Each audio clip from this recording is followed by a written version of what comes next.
একটা বাংলায় প্রবাদ আছে, ঠেলায় না পড়লে বিড়াল গাছে ওঠে না।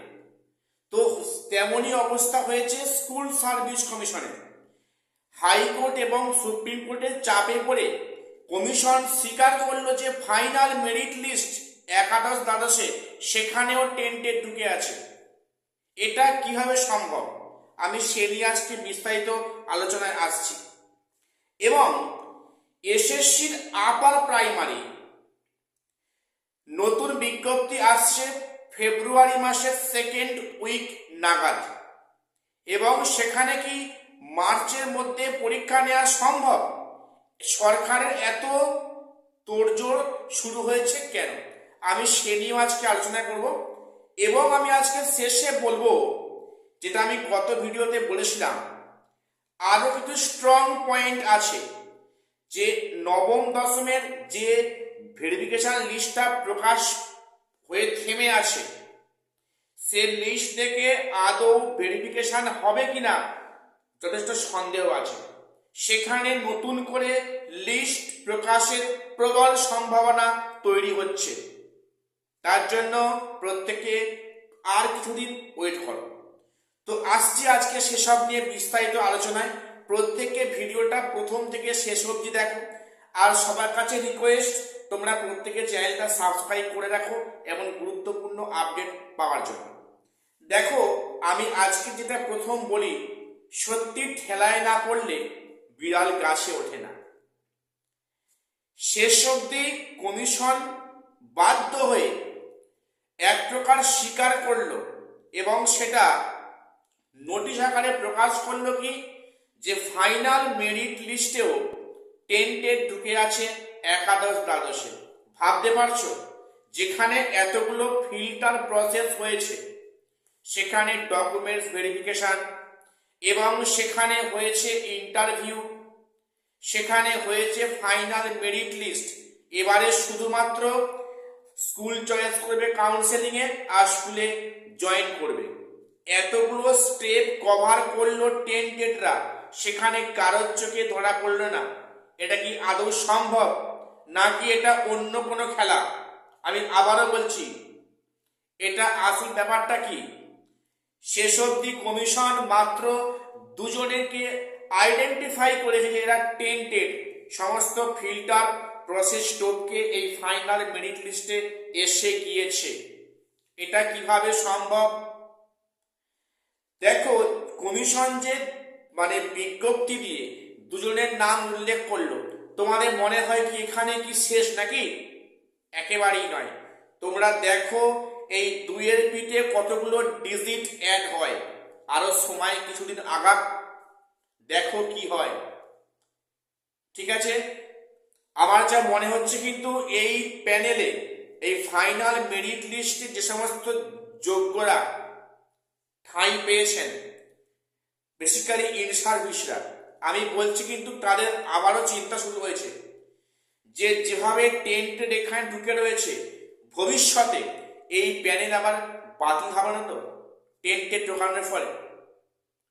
যেখানে হাইকোর্টের, যেখানে সুপ্রিম কোর্টের কড়া নির্দেশ যে কোনোভাবে যেন টেন্টেডরা এই প্যানেলে আসতে না পারে। সত্যি এটা খুবই চিন্তার বিষয়। এখানে চাকরি পেয়ে কোনো শান্তি নেই, কোনো সুখ নেই। এটাই বাস্তব পরিস্থিতি আজকে হয়ে গিয়েছে। সত্যি এটা আমাদের ভাবতে খুবই অবাক লাগে। 3-4টে প্রসেস পেরিয়ে এলো, এখন ধরা পড়ছে এরা টেন্টেড। এটা কি ধরনের অসভ্যতা, আমি মাথায় আসছে না। তারপরে বলি, এসএসসি নাকি আপার প্রাইমারি টেট নেবে 31শে মার্চের মধ্যে, যেমনটি হাইকোর্টের নির্দেশ ছিল। খুব ভালো কথা, কোর্টের নির্দেশ মানবে অবশ্যই, এটা আমরা প্রত্যেককে চাই। আমরা সবাই স্বাধীন দেশের নাগরিক, আমরা সবাই চাই যে প্রত্যেকে কোর্টকে মান্যতা প্রদান করুক, এবং সেই মেনে যদি 31শে মার্চের মধ্যে আপারের পরীক্ষা হয় তো সাংঘাতিক ভালো, খুব ভালো। এর উপরে কোনো কথাই হয় না। সেটা ডিপেন্ড করছে কমিশনের সদিচ্ছার উপর, এবং সেটা সরকারের সদিচ্ছার উপর। দেখো, আমাদের কিন্তু রাজ্যে ভোট বড় বালাই, সবাই জানো। কাজেই সেখানে যদি সরকার ইচ্ছা পোষণ করে, সেখানে যদি কমিশনের ইচ্ছা থাকে, তাহলে 31শে মার্চের মধ্যে নিয়োগ সম্ভব। না হলে পরে সামনে একটা ললিপপ ঝুলিয়ে দেবে, এ নিয়ে ভোট বৈতরণী পার হবে, আর একবার পার হয়ে গেলে ব্যাস আর কোনো কথা হবে না। তো সেটা শুনতে পাচ্ছি যে ফেব্রুয়ারি মাসের সেকেন্ড উইক নাগাদ নাকি বিজ্ঞপ্তি প্রকাশিত হবে। সেটা যদি হয় ওটা অবশ্যই হবে, কিন্তু বিজ্ঞপ্তি প্রকাশিত হবে এটা পরিষ্কার বোঝা যাচ্ছে। পরীক্ষা আদৌ হবে কিনা 31শে মার্চের মধ্যে বিষয়ে সন্দেহ আছে। তো যাই হোক, এটা একটা আপডেট ছিল। এবং এবং গতকাল আমি ভিডিওতে বলেছিলাম যে নবম দশমের যে ভেরিফিকেশন লিস্টটা প্রকাশ পেয়েছে, সেটা এখনো প্রক্রিয়া শুরু হয়নি। সেই প্রক্রিয়া নিয়ে নানা প্রশ্ন উঠছে এখন, যেখানে এতগুলো ফিল্টার প্রসেসে গিয়েও একাদশ দ্বাদশের টেন্টেড ধরা পড়ছে এবং হয়তো আরো পড়বে। তাহলে এই মানে ভেরিফিকেশন লিস্টে ভেরিফিকেশন ডাক পেয়েছে এমন ক্যান্ডিডেট 9-10, তার মধ্যে না জানি কত টেন্টেড ঢুকে আছে।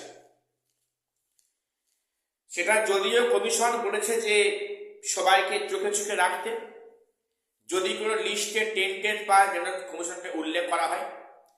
তো সেটা কমিশন কেন করছে না, সেটা আমরা তোমরা কেন করব? অবশ্যই আমরা করব। তাহলে সেটা কমিশন সে দায়িত্ব কেন পালন করছে না যে টেন্টেডটা খুঁজে বের করে আলাদা করে দেওয়া হোক? তো যাই হোক, এই কিন্তু লিস্টে প্রচুর টেন্টেড থাকবে, থাকাটা স্বাভাবিক।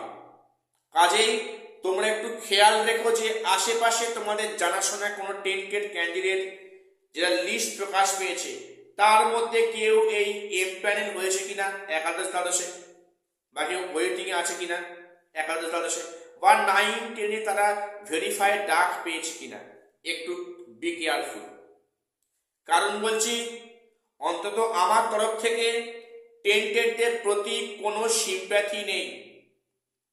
একটা মানুষকে যোগ্যদের বঞ্চিত করে আমি ক্ষমতার টাকার লোভে আমি সেই জায়গাতে বসে যাব, শিক্ষা ব্যবস্থার মেরুদণ্ডটাকে ভাঙবো, এই রাইট তাদের কে দিয়েছে?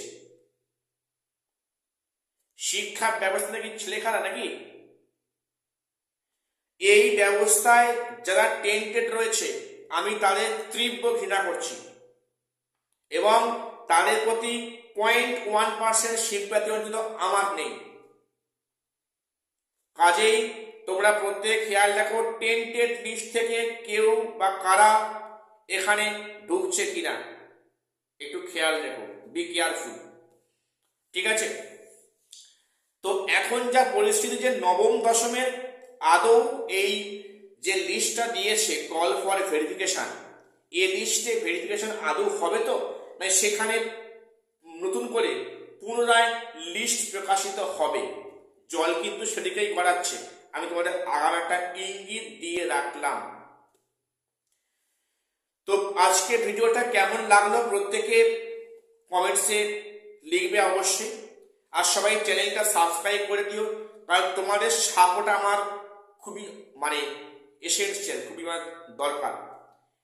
ঠিক আছে, প্রত্যেকে সাবস্ক্রাইব করে আমাদের পাশে থাকবে। আর শেষ করছি, দেখা হচ্ছে পরে কোনো আপডেট।